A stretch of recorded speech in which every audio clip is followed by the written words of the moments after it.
Everyone, this is Jordan with Conquer Trading and Investing, and we're getting ready here right now to put the work in. Yesterday's session, I'm surprised. I was a little bit dispersed. I was all over the place. I mean, we went at it. We went at it for 90 minutes. What a testimony to all of you.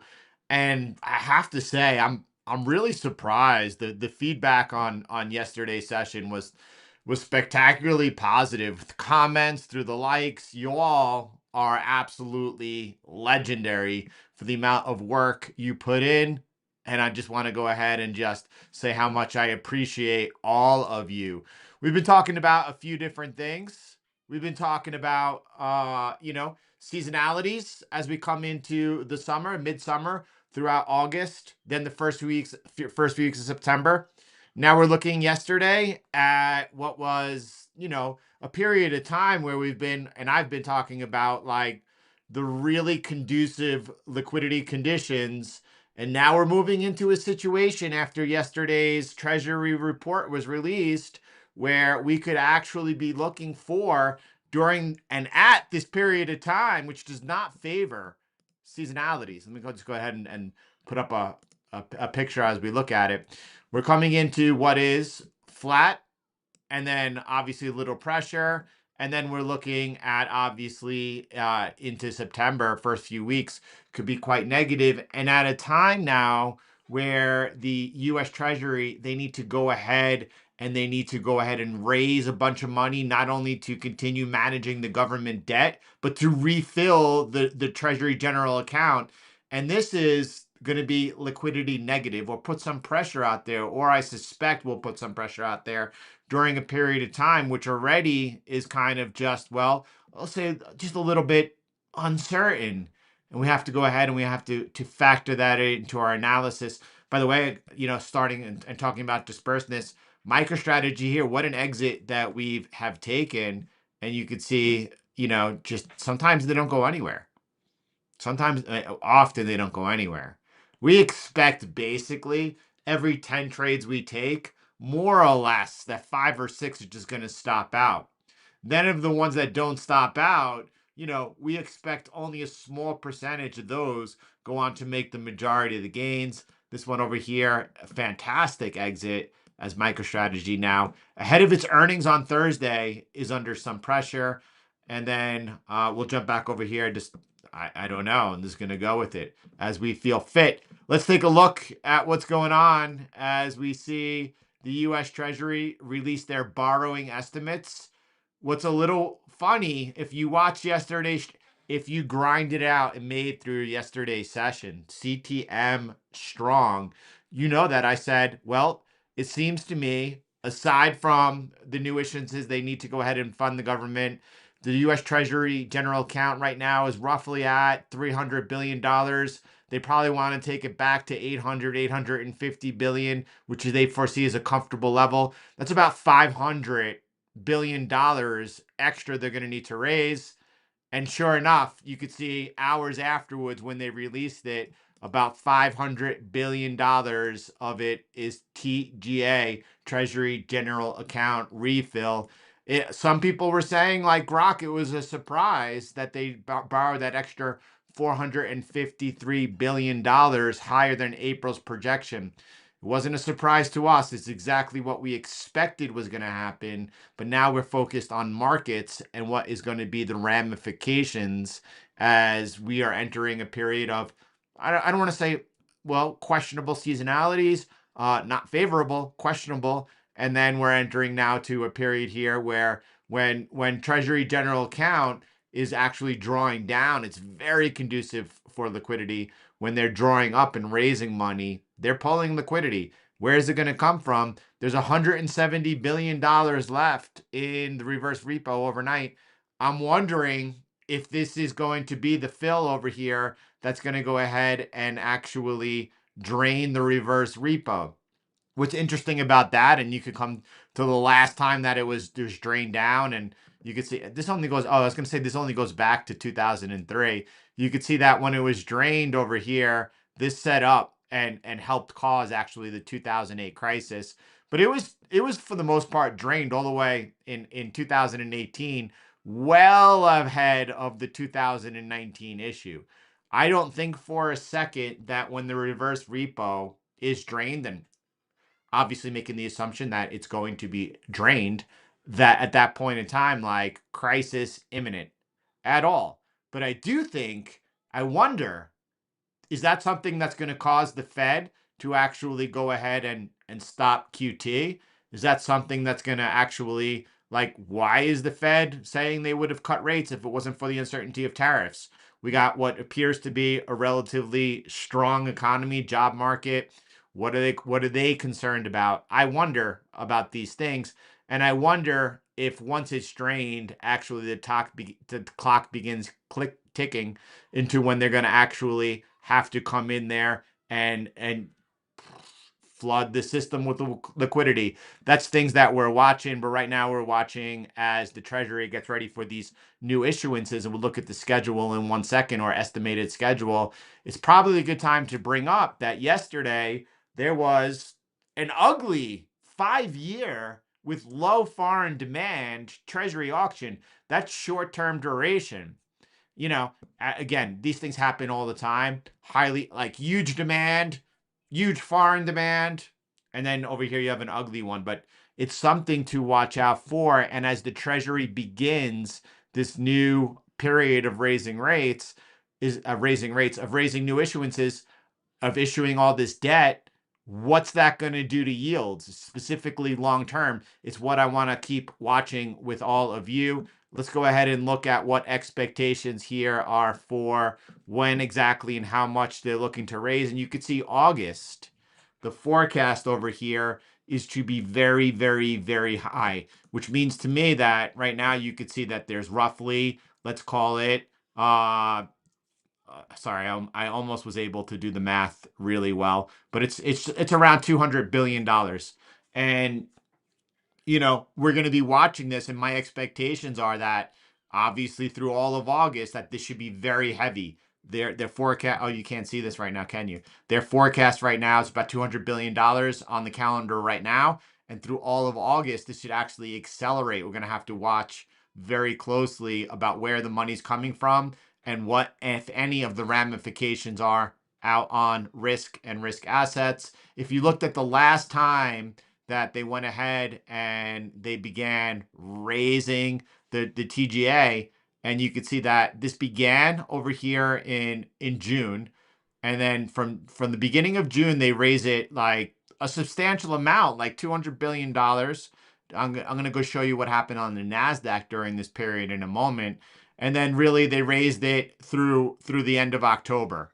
So there was a significant raise here going on during this period. If you look at what risk was doing during this period, that was, I was looking for right over here, right? So I said it started in June, and through the month of June, they raised about 200 billion, and June continued an ascent. All right. So I'm not saying there's a direct correlation between what's going to happen, whether it's on the NASDAQ and or risk and with the current raise of the TGA, but I am saying that it is liquidity negative and that it potentially here could put pressure during an unfavorable period of time out upon risk. And then you could see that over here from the end of July, and they finished in October with that full raise. There was pressure out on risk, right? That's a decent drawdown. Is it, again, is it it's an 11% correction? That's a legit correction. Is that because of the pressure on liquidity that the raise was putting out there? I mean, I don't know for sure. I believe so. I believe that, during this particular moment, from between now and the end of September, last few weeks of September, that's not very favorable here. This is the end of September, right, where I'm showing right now. And as we're seeing this pressure put on, as their estimates are showing that, well, between now and look how this tapers off at the end of September.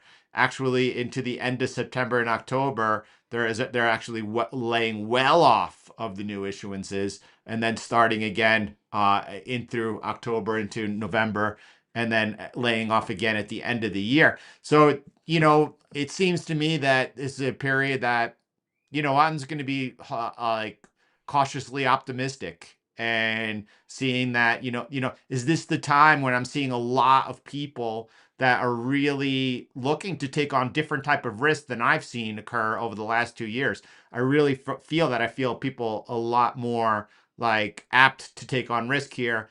And I'm suggesting that why I am incredibly bullish this particular moment, and these next several weeks, are ones that definitely call for caution. And this is ahead of earnings. And we got tomorrow after the close, we got Microsoft and Meta. Those are two of the giants, and it's going to be really important to see not only obviously whether or not they were able to beat earnings, what their forecasts are, and specifically what their spending is going to be. Again, Meta spending, obviously, Zuck is all about bringing Llama 3 and catching up. He's hiring new talent. He's spending a bunch of money on that new talent. He's going to be spending a bunch of money on the hardware as well. Microsoft is more of the concern here, and we want to see what they plan on doing. Then on Thursday, we have the consumer, Amazon, no question about it. We also have Apple. Apple has the opportunity here, I suppose, to maybe even surprise and help lift up the market over here. And then MicroStrategy is one that we'll all take interest in as their earnings are on Thursday. And then also you see Riot, and I bring up Riot because we were just taking a look at Riot yesterday together on that fun Monday dispersed type of session that we were looking at. And yeah, this is going to put a pressure. Right now we're looking at super easy financial conditions, but this is about to put a little bit of a squeeze on that. And we want to see, like, all you could do is understand what's happening and then observe markets reaction. And during this particular period of time, as we're going through what is like just not the best favorable seasonalities of the year, and then you're having this little bit extra squeeze of liquidity. I mean, expectations are it's a good time for markets to consolidate here. Consolidation means, into potentially a little bit of correction. And if that's not what happens, and the markets are able, in the face of this situation, to continue, that's a really strong sign. Um, we were looking at Clean Spark yesterday. I said Riot, Clean Spark, and then Ace was talking about the ability of CTM here and their TA game like no other. Ace going ahead and drawing some lines and tighten that up over here. And you could see, I love it. You could see the green lines is everything he's added. And look how he's done it with structure.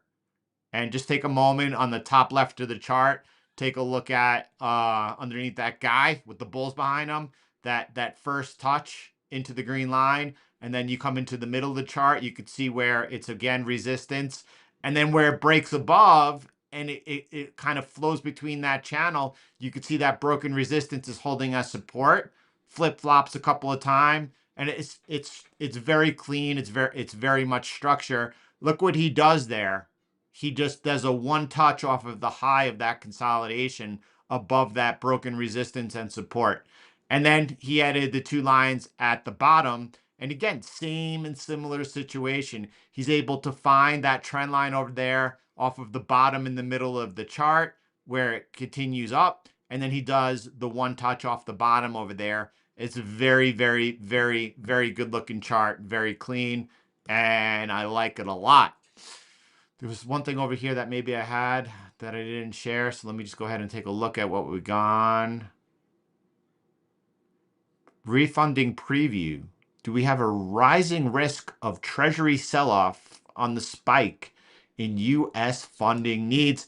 That's something we want to keep an eye on. That's something that, that I've been just guessing that we have the potential here ultimately to break out. And I don't know that this particular raise of new issuances, which supply and demand, all of a sudden there's going to be a lot of supply, how much demand is. And of course, we're forward looking and we say, well, obviously the whole new Genius Act and stablecoin bill over the longer term here is likely going to build up a whole new like a lot of demand for US Treasuries, but not in the near term, not now.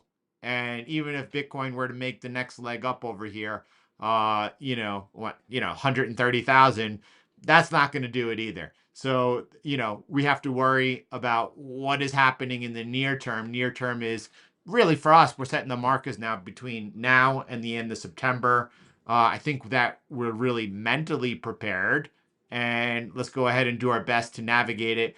But it will be interesting, and maybe the new issuance was put some pressure up over here. And I'm not saying that we break out to the upside, and then actually, playing the range, that might be a good time. You come down towards the end of September. If by the end of September we're towards the top of the range, and that they're going to be laying off those new issuances into October, that might not be a bad time to, if you had the opportunity, look for a buy impulse and be able to get into that trade. It's timing, it's observing, it's timing, it's waiting for your spot, and then it's looking for the attack. All right.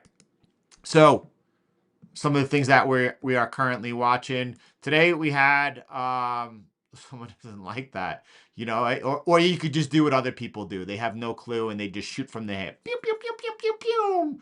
Rah. Or you could really play things out well and understand that this is all about risk to reward and go ahead and do what it takes, or you could go ahead and you could be like, I want to ride the wave. CTM has done some absolutely just unbelievable, incredible things over here. And you know what? Markets are really difficult. I'm going to go ahead and I'm going to make sure that I'm able to go ahead and compete with the best of the best who's ever been in this game. Right now, current positions, NVIDIA here, 23% open position. FNGU continues holding 1% into profit. Obviously, everything was on pressure today. Ahead of tomorrow's FOMC, what is Powell going to do? Are we going to get a surprise cut? 94% chance that they stay on hold, and that's likely what's going to happen. And Powell, pew, pew, pew, pew, because they got little pea shooters, Oh, I mean, the like, whatever. But this is taking macro NTA into account. We're in this massive coil, right? You all go back and that when we played the breakout, right, the flip-flop, rode this. I mean, man, like that's a trade. That was probably one of the best trades in 2023, but we didn't do that. We then wrote it down. Pew, pew, pew, pew, pew. You know what? If we get the opportunity is going to be on either side right now until we get a breakout or a breakdown. Look, if you know, you know. That's all. So, look, let's see what happens here with FNGU. Are we going to get some really juice coming from Meta and Microsoft, or is this going to put an interim top into the current run that we've been seeing occur off the April bottom? That's what we're looking for. We still see IBIT continuing to hold over here, 7.5% into profit. TQQQ 34% into profit. Tesla's on the sidelines, and MicroStrategy actually with an incredible exit. Incredible, and right now under heavy pressure, and that right there is beautiful. Ethereum continues to hold 45% into profit.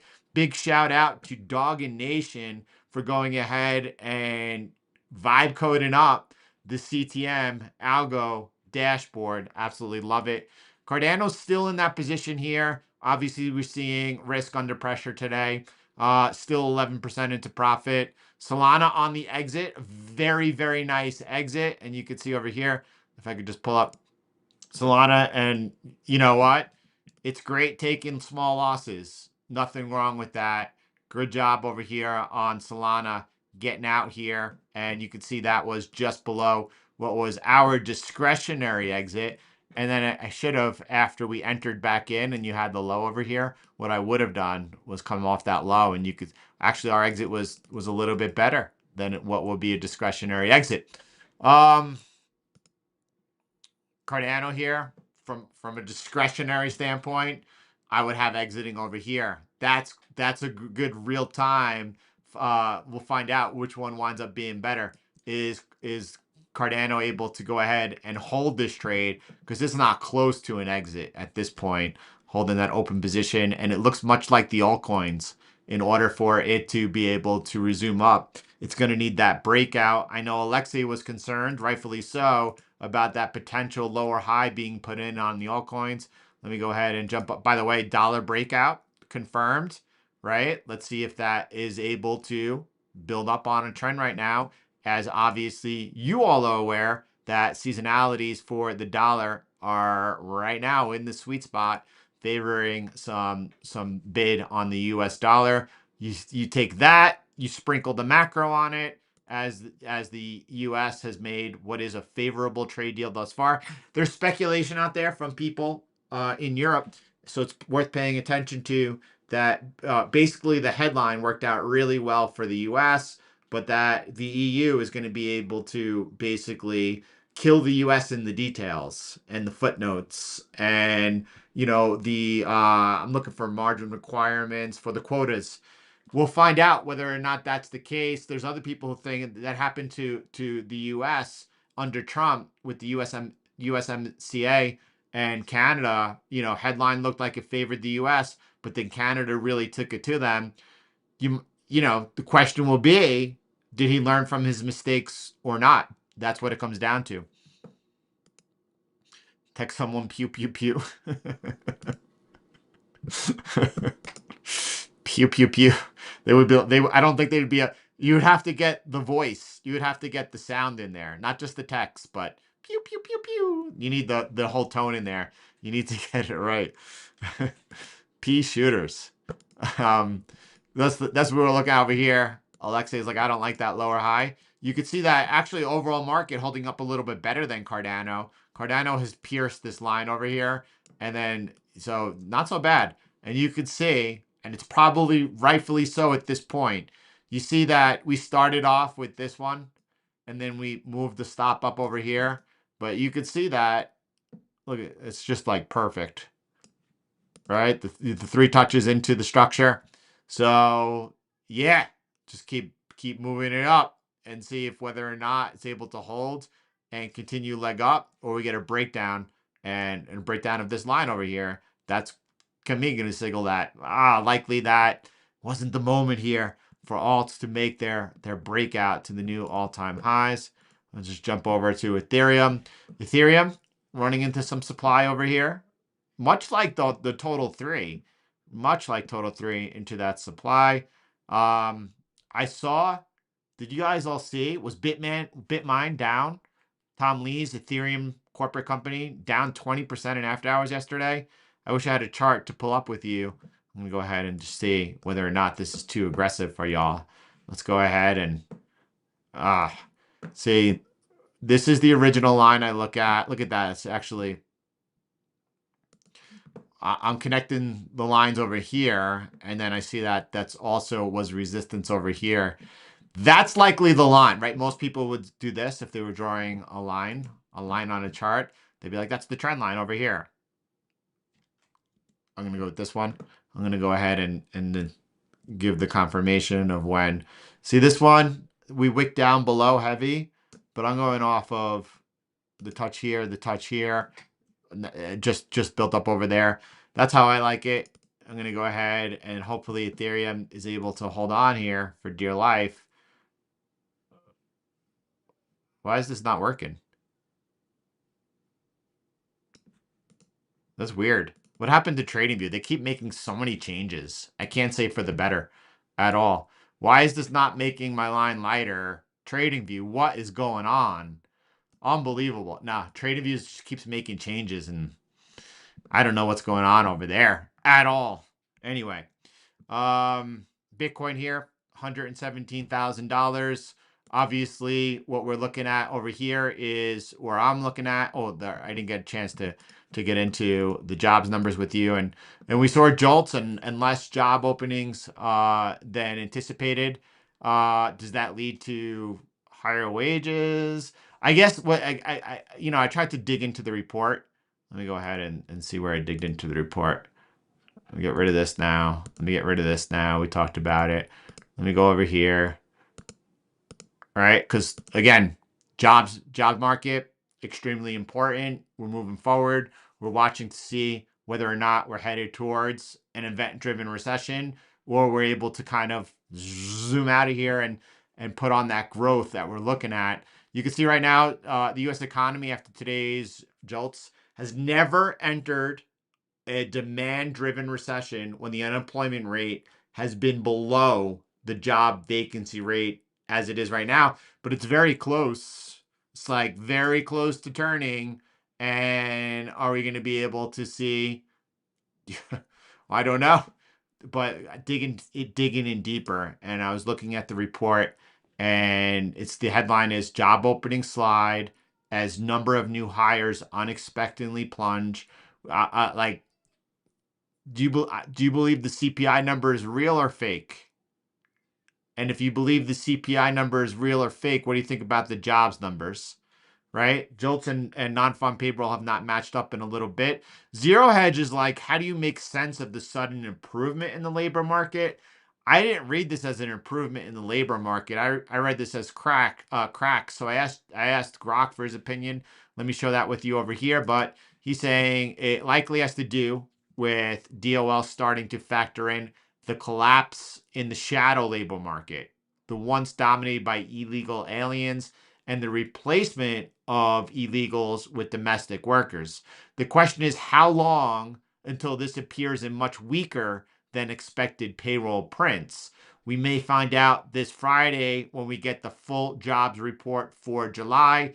And since this will surely lead to higher wages, we doubt many Trump supporters will hate the development, even if it means an increase in the inflation down the line. Grok, like, is this a good report? Is this a bad report? Uh, Zero Hedge is saying that this showing strengthening. I'm not seeing that. He says, Grok says, well, I don't know why I call him a he. The machine says that Zero Hedge paints a negative picture for the Jubs, the June JOLTS report paints a negative picture for the U.S. job market. That's how I read it. The combination of declining job openings, a sharp drop in hiring, and reduced quits points to a cooling labor market.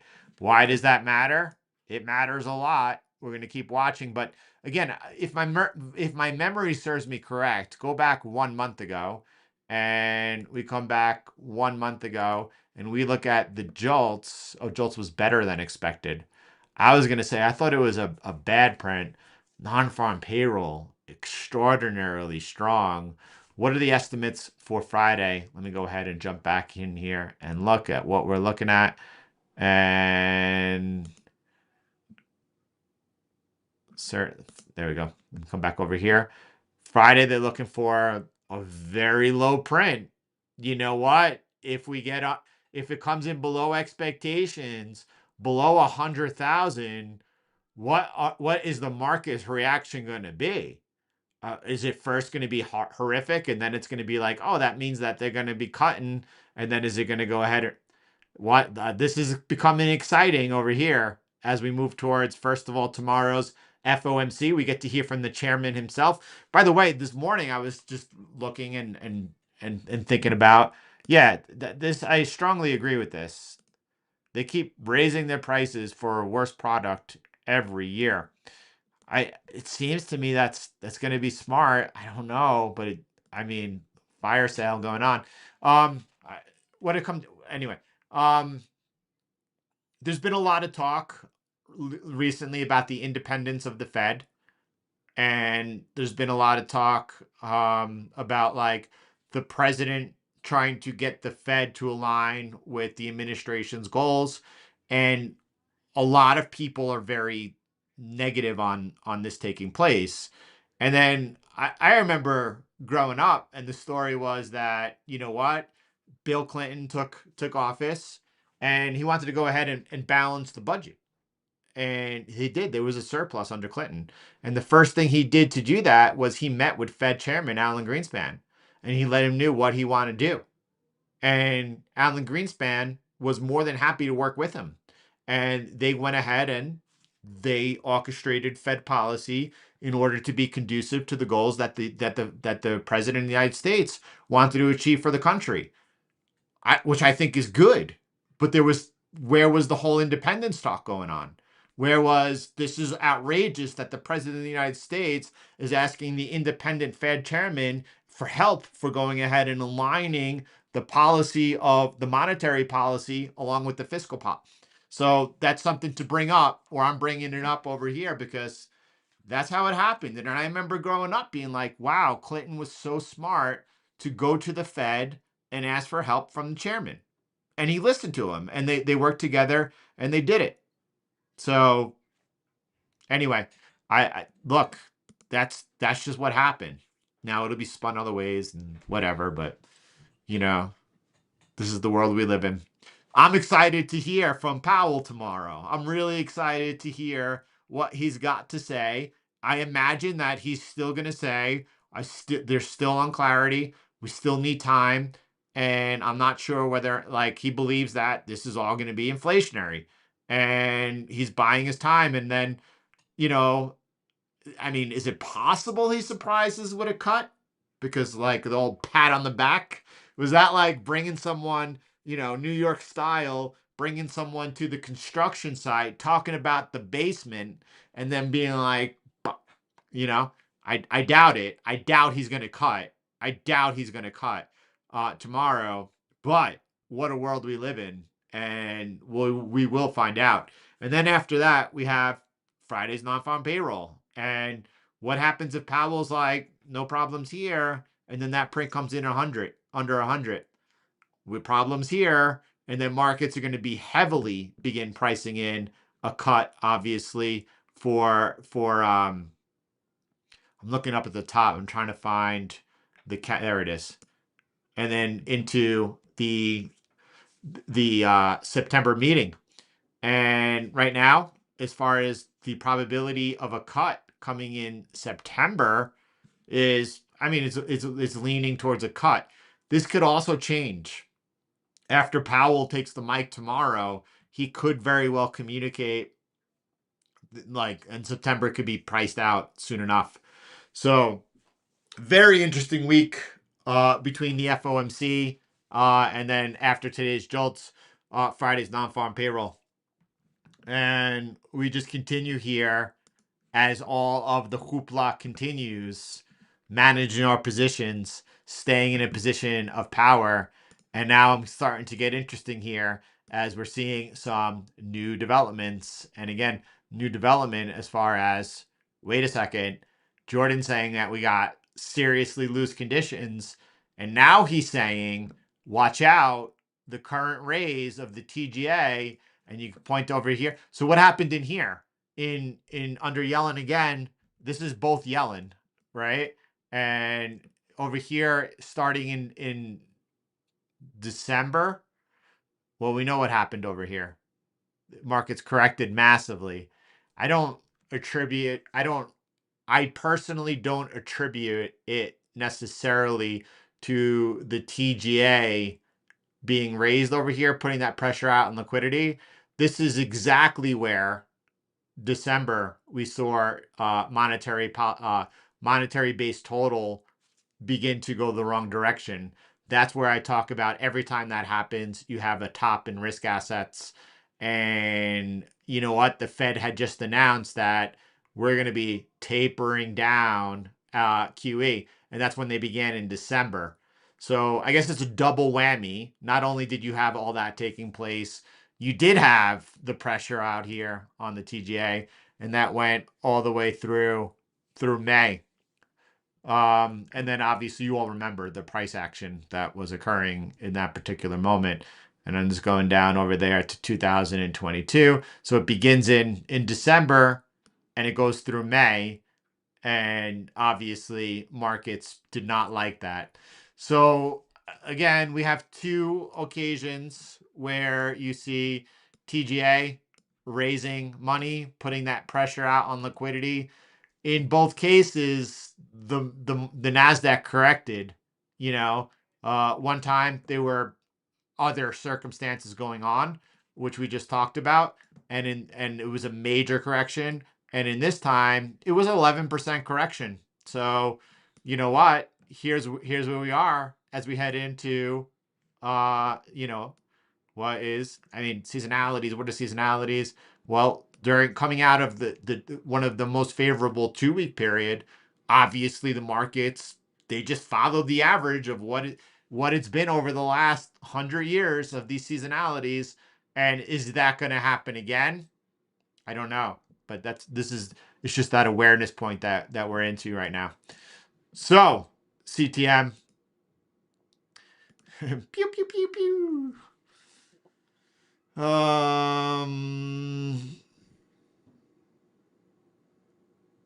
Yeah, it cuts tomorrow ahead of the broken non. I mean, I can't. I would love to see some people who are like, they focus their attention on what their expectations are. You know, running the numbers for the jobs market. Are these the forecasters? The forecasters are they normally right? Or let's take a look at that. Let's jump down over here. Let's look at the chart. Let's go ahead and, like, I guess we're gonna make this just a little less so we could see that. Get rid of that. And then we have over here the let's look at,